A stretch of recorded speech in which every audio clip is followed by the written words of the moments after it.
ፊልድ ማርሻል ብርሃኑ ጁላ የባህር በር ለማግኘት በሚደረገው ጉዞ የጦር መኮንኖች ከፍተኛ ዝግጅት ማድረግ ይጠበቅባቸዋል ሲሉ መመሪያ ሰጥተዋል። ይህንን ኮስተር ያለ ንግግር በቅኝታችን እንመለከታለን። አዲሶቹ የዙፋን ወራሾች የዩጋንዳው ጄኔራል የወደፊቱ ፕሬዝዳንት፣ የፕሬዝዳንቱ ልጅ በዩጋንዳ የቀሰቀሱት ቀውስ፣ የዩጋንዳው አልጋ ወራሽ የትዊተሩ ጄኔራል የሚል ቅጽል ስም ተሰጥቷቸዋል። እኚህ ሰው በኤርትራ ቀጣዩ መሪ ይሆናል ተብሎ የሚጠበቁትን ተተኪ ጉዳይ ውስብስብ እንዳደረገው እየተሰማ ነው። ከሰሞኑ ዘኢኮኖሚስትና ዘአፍሪካ ሪፖርት ያወጡት አነጋጋሪ ዘገባ የዕለቱ የመረጃ ቅኝታችን ትኩረት ነው። እንደተለመደው እየሰማችሁን አብራችሁን ቆዩ ብለናል።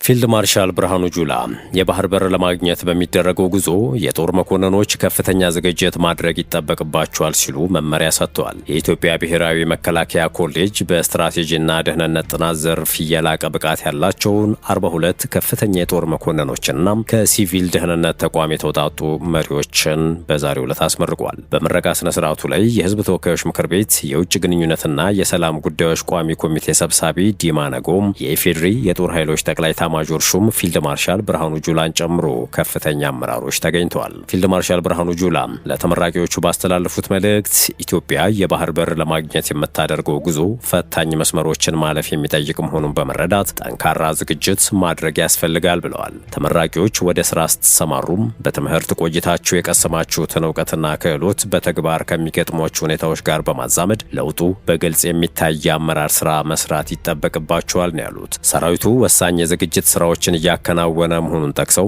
በዚህ ሂደት የላቀ አስተዋጽኦ ለማበርከት ከፍተኛ ተነሳሽነት ኖሮ መስራት እንደሚገባ አስገንዝበዋል። የኮሌጁ ዋና አዛዥ ብርጋዴር ጄኔራል ጥላሁን ደምሴ በበኩላቸው ኮሌጁ ከተቋቋመበት ጊዜ ጀምሮ በመደበኛና በአጫጭር ኮርሶች 577 ተመራቂዎችን ማስተማር መቻሉን አንስተዋል። ኮሌጁ በመከላከያ ሰራዊት የለውጥ ዓመታት ውስጥ አብሮ እያደገ መምጣቱን ጠቅሰው ለፖሊሲ ግብዓት የሚሆኑ የተለያዩ ምርምሮችን እያካሄደ እንደሚገኝ ገልጸዋል። ተመራቂዎቹ በኮሌጁ ቆይታ ቸው ያካበቱት እውቀት እየተቀያየረ የመጣውን ጂኦፖለቲካዊ አካባቢን ለመረዳት የብሔራዊ ደህንነት ስጋቶችን አስቀድሞ ለመተንበይና ውስብስብ ቀውሶችን በብቃት ለመቆጣጠር ትልቅ አቅም እንደሚሆናቸውም አብራርተዋል። ተመራቂዎቹ ከመከላከያ ሚኒስቴር፣ ከሲቪል ደህንነት ተቋማትና ከክልል የደህንነት ተቋማት የተውጣጡ ሲሆን ይህም ብሔራዊ ውህደትን ለማጠናከር በተቋማት መካከል ያለውን ትብብር ለማሳደግና የኢትዮጵያን ደህንነት ለማስከበር ያለውን ቁርጠኝነት የሚያሳይ ነው ተብሏል።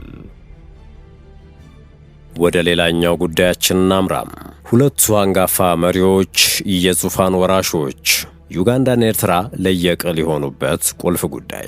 የዩጋንዳ የጦር ኃይል አዛዥ ሙሁዚ ካይኔሩጋባ ከሀገሪቱ ሚዲያ ጋር የፈጠሩት ግጭት ከተለመደው የቃላት ጦርነት በላይ የሚመስል ስልጣንን የመፈተሽ ዝግጅት እንደሆነ ዘኢኮኖሚስት አስነብቧል። ጄኔራሉ አዘውትረው በሚጠቀሙበት ማህበራዊ ሚዲያ ላይ ዴይሊ ሞኒተርና ኤንቲቪ ዩጋንዳን ለመዝጋት እንደወሰኑ ባወጁበት ቅጽበት ውስጥ የሀገሪቱ ወታደሮች እነዚህን ሚዲያ በሮችን ለመዝጋት ያደረጉት ሩጫ አስገራሚ ነበር ተብሏል። ይህ ክስተት የሚያሳየው የአንድ ግለሰብን ወይንም ባለስልጣንን ግብዝ ባህሪ አይደለም ያለው ዘገባው፣ ይልቁንስ ጄኔራሉ ያላቸው አቅም ምን ያህል እንደሆነ የታየበት ነገሮች ከቃል ወደ ተግባር የሚደርስ ፈጣን የስልጣን ትግበራ ማሳያ እንደሆነም ነው። በበርካታ ሀገራት የተጠናከረ የፖለቲካ ስርዓት ቢኖርም የፖሊሲ አማራጭና የወታደራዊ እርምጃዎች መካከል የሚገኝ አማካይ ስፍራ ብዙ ጊዜ እንዲህ መሰል እርምጃዎችን ቆም ተብሎ እንዲታሰቡ ያደርጋል። በዩጋንዳ ግን ያ አማካይ ስፍራ እንደሌለ የታየበት ነው ተብሏል። በነጻ ፕሬስ አላምንም የሚለው የጄኔራሉ ግልጽ አቋም ብቻ የአስተሳሰብ መገለጫ አይደለም የሚለው ዘገባው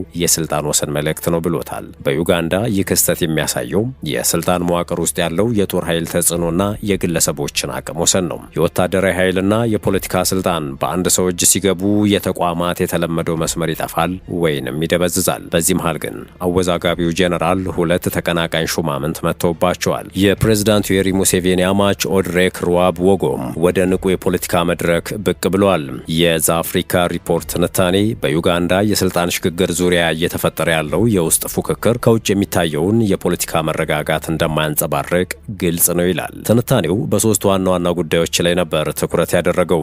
የመጀመሪያው የፕሬዝዳንት ዩዌሪ ሙሴቬኒ አማች ኦድሬክ ሩዋብዎጎ ወደ ንቁ የፖለቲካ ተሳትፎ መድረክ መመለሳቸው ነው። ይህ ወደፊት በሀገሪቱ የስልጣን ሽግግር ሂደት ተጽዕኖ የሚያሳድር ሚና ሊኖረው እንደሚችል ጠቁሟል። ሁለተኛው የፕሬዝዳንቱ ወንድምና እውቁ የደህንነት አማካሪ ሳሊም ሳለህ በእጅ የተጻፈ ማስታወሻ ሾልኮ መውጣቱ ሲሆን በማስታወሻው መሃል አወዛጋቢው የጦር ኃይል አዛዥ ሙሄዚ ካይኔሩጋባ ባህሪና የሚዲያ እንቅስቃሴያቸው ላይ ትችት ሰፍሮ መገኘቱ ነው። ይህ በመንግስት ውስጥ የአመራር አንድነት እንደተሸረሸረና በሙሴቬኒ ቤተሰብ ውስጥም የአመራር አቅጣጫ ላይ ልዩነት እንደተፈጠረ ማሳያ ነው ተብሏል። ሶስተኛውና ምናልባትም ከሁሉ የበለጠ ትርጉም አለው የተባለው ግን ዩዌሪ ሙሴቬኒ በእነዚህ ጉዳዮች ላይ ያሳዩት የተባለው ዝምታ ነው። ይህ ዝምታ ደግሞ ለተለያዩ ትርጓሜዎች የተጋለጠ ሆኗል። አንዳንዶች ነገሩን እንደ የፖለቲካ ስልት ተመልክተውታል። ሌሎች ደግሞ የውስጥ ፉክክሩ እንዲቀጥል በመፍቀድ የኃይል ሚዛን ለመጠበቅ የተመረጠ አቅጣጫ እንደሆነ ነው ያመኑት። አፍሪካን ሪፖርት ደረስኩበት ያለው ድምዳሜ ግን ግልጽ ነው። በዩጋንዳ ከሙሴቬኒ በኋላ ማን ሀገሪቱን እንደሚመራ የሚነሳው ጥያቄ አሁንም መልስ ያልተገኘለት መሆኑ ነው። የሰሞኑ ፍጥጫም በቤተሰቡ በጦር ኃይሉና በገዢው ስርዓት ውስጥ ያሉ የተለያዩ ኃይሎች የወደፊቱን ተተኪ መሪ ከወዲሁ ለማዘጋጀት እየተፎካከሩ እንደሆነም ትንታኔው አስፍሯል። ኢኮኖሚስት ይጠይቃል፣ ከሙሴቬኒ በኋላ ዩጋንዳን ማን ይመራል በማለት። ተነባቢው ጋዜጣ ጄኔራል ሙሁዚ በወታደሩ ዘንድ ጠንካራና አወዛጋቢ መሆናቸው በህዝብ ዘንድ መታወቃቸው ብቻ ሳይሆን በዩጋንዳ እየተካሄደ ባለው የስልጣን ፉክክር ዋነኛው መሆናቸውን ይተነትናል። ይህ ጥያቄ በዩዌሪ ሙሴቬኒ የረጅም ስልጣን መተካካት ብቻ የሚያተኩር አይደለም። በሀገሪቱ ስልጣን ብዙ ጊዜ በግል ግንኙነቶች፣ በጦር ኃይል ተጽዕኖና በፓርቲው ውስጥ ያለ ታማኝነት ላይ የተመሰረተ በመሆኑ የሽግግሩ ሂደት ከህጋዊና ተቋማዊ መንገድ ይልቅ በፉክክር የተሞላ ሊሆን ይችላል ሲል ነው ያተተው። ሌላው ወሳኝ ጉዳይ ቤተሰባዊ ፖለቲካ ነው። በሙሁዚ ካይኔሩጋባ ዙሪያ የሚነሱ ውይይቶች ይህንን ግልጽ ያደርጋሉ። የሀገሪቱ ፖለቲካ ስልጣን ከሙሴቬኒ ቤተሰብ ሳይወጣ ሊቀጥል የሚችልበት እድል ሰፊ ነው በማለት ከዚሁ ጋር ተያይዞ የሚነሳውና በዩጋንዳ እንደሆነም በአስመራ ሊደገም ይችላል የተባለው የፕሬዝዳንት ኢሳያስ አፈወርቂ ተተኪ ጉዳይ ነው። ከ30 ዓመታት በላይ ኤርትራን በብቸኝነት ሲመሩ የቆዩት ፕሬዝዳንት ኢሳያስ አፈወርቂ በአፍሪካ ረጅም ጊዜ ከቆዩ መሪዎች መካከል አንዱ ናቸው። ሆኖም እስካሁን ድረስ በይፋ ተተኪ አልሰየሙም። የስልጣን ሽግግርንም በተቋማዊ መንገድ የሚያስፈጽም ስርዓት አልገነቡም። በዚህም ምክንያት በአስመራ የሚደረግ እያንዳንዱ የሹመት ውሳኔ ስለ ድህረ ኢሳያስ ዘመን ፍንጭ እንደሚሰጥ ሀገሪቷን በቅርበት የሚከታተሉ ይናገራሉ። ምንጮቹ ለመሆኑ በሀገሪቱ የተተኪ ጉዳይ ለምን ሚስጥራዊ ሆነ ሲሉ ይጠይቃሉ። የኤርትራ ህገ መንግስት በተግባር አልተተገበረም። ሀገራዊ ምርጫም ተካሂዶ አያውቅም። የሀገሪቱ ብቸኛ ፓርቲ ሆነው የህዝባዊ ግንባር በተቋማዊ አሰራር ላይ ሳይሆን በኢሳያስ የግል ስልጣን ዙሪያ የተመሰረተ ነው። ስለዚህ ህጋዊ የተተኪነት ስርዓት እስካሁን ሲተገበር ታይቶ አይታወቅም ይላሉ።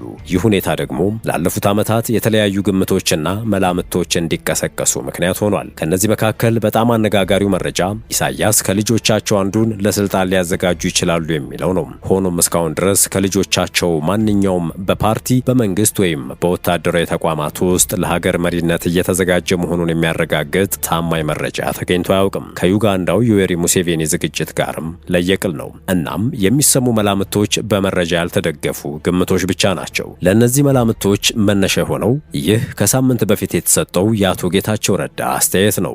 በቅርቡ የጠቅላይ ሚኒስትር አብይ የምስራቅ አፍሪካ ጉዳዮች አማካሪ የሆኑት ጌታቸው ረዳ ኢሳያስ በግል አስቀምጧቸው የነበሩት ተተኪ የ85 ዓመት ሰው የነበሩና እርሳቸውም ከጥቂት ወራት በፊት እንደሞቱ ተናግረዋል። ሆኖም በቅርቡ ኢሳያስ ረጅም የዲፕሎማሲ ልምድ ያላቸውን አምባሳደርን የሀገሪቱ ካቢኔ ኃላፊ አድርገው ሾመዋል። ይህ ሹመት በፍጥነት እሳቸው የኢሳያስ ተተኪ ሊሆኑ ይችላሉ የሚል ግምት አስነስቷል። በብዙ ሀገራት የካቢኔ ኃላፊ በመንግስት ውስጥ ወሳኝ ሚና ያለው ቦታ ቢሆንም በኤርትራ ግን ስልጣኑ በአንድ ሰው ዙሪያ የተከማቸ በመሆኑም ይህ ሹመት አዲስ ተተኪ ሊሾም እንደማይችል ጥቆማ የሰጠ ሆኗል። ነገር ግን ሹመቱ አንዳንድ ፍንጮችን ከወዲሁ ይፋ አድርጓል። የመጀመሪያው ኢሳያስ የዕለት ተዕለት የመንግስት ስራዎችን በከፊል እያስተላለፉ ሊሆን ይችላል የሚል ነው። ከዚህ ባለፈ አዲሱን ሚኒስትር ለትልቅ ኃላፊነት እየፈተኑት ሊሆን ይችላልም የሚል ነው። ከዚያ ባለፈ ግን ያልተጠበቀ የስልጣን ሽግግር ቢከናወን ለሀገሪቱ ስርዓተ መንግስት ቀጣይነት የሚረዳ ዝግጅት ሊሆን ይችላል የተባለው። ሆኖም ጥቂት የማይባሉ የቀጠናው ፖለቲካ ተንታኞች እንደሚያምኑት ከኢሳያስ በኋላ ማን እንደሚመራ የሚወስነው የኤርትራ ወታደራዊና የደህንነት ተቋማት ናቸው። የስልጣን ሽግግርን በተቋማዊ መንገድ የሚመራ ጠንካራ ሲቪል መዋቅር በሀገሪቱ ስለሌለ የመጨረሻው ውሳኔ በጦር ኃይሉና በህግደፍ ከፍተኛ አመራሮች መካከል በሚደረግ ስምምነት ሊወሰን ይችላል። ከዚህ ባለፈ ግን ለዓመታት የኢሳያስ ልጅ ተተኪ ይሆናል የሚል ወሬ ሲነሳ ቢቆይም ይህን የሚያረጋግጥ ጠንካራ ማስረጃ እስካሁን አልተገኘም። በተጨማሪም ከቤተሰባቸው ማንም በከፍተኛ የፓርቲ የመንግስት ወይም የጦር መዋቅር ውስጥ በይፋ አልተቀመጠም። የኤርትራ የፖለቲካ ባህልም በቤተሰብ ውርስ ሳይሆን በአብዮታዊ ታሪክና በወታደራዊ ተጽዕኖ ላይ የተመሰረተ ነው። በአሁኑ ጊዜ ከሚገኙት መረጃዎች በመነሳት ሶስት ዋና ዋና ሁኔታዎች የሀገሪቱን መጻኢ መሪ ሊወስኑ ይችላሉ ተብሏል። የመጀመሪያው ህግደፍና የጦር አመራሮች በስምምነት አዲስ መሪ የሚመርጡበት ሰላማዊ የውስጥ ሽግግር፣ ሁለተኛው ደግሞ አንድ ታማኝ ከፍተኛ ባለስልጣን ለጊዜው የሀገሪቱን መንግስት እየመሩ የመጨረሻ ስምምነት የሚጠበቅበት ሁኔታ ነው። ሶስተኛው በወታደራዊና በፖለቲካ ቡድኖች መካከል የስልጣን ፉክክር የሚፈጠርበት ሁኔታ ነው ሲሉ ምንጮች ይፋ አድርገዋል። ውድ የሸገር ታይምስ ቤተሰቦች የመረጃ ቅኝታችን አበቃ። ስለተከታተላችሁን ከልብ አመሰገንን። በያላችሁበት ሰናይ ጊዜን ተመኘን።